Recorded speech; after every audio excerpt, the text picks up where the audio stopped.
CM Peddapuram పర్యటనలో ఆసక్తికర సన్నివేశం చోటు చేసుకుంది. స్వచ్ఛతా ర్యాలీలో భాగంగా చంద్రబాబు బ్యానర్ పట్టుకుని ప్రదర్శనలో పాల్గొన్నారు. మిరపకాయల వీధిలోకి ప్రవేశించిన సీఎం స్థానికులకు అభివాదం చేస్తూ ముందుకు సాగారు.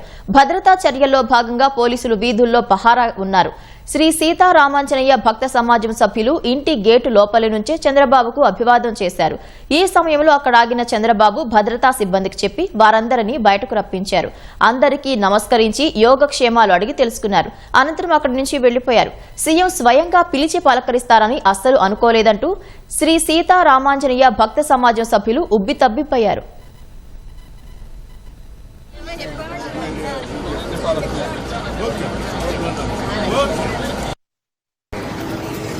నమస్తే సార్.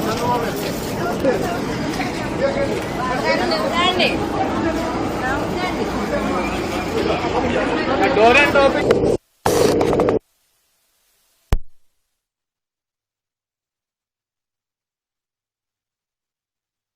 1250 మందికి ట్రైన్అప్ చేస్తున్నాం సార్.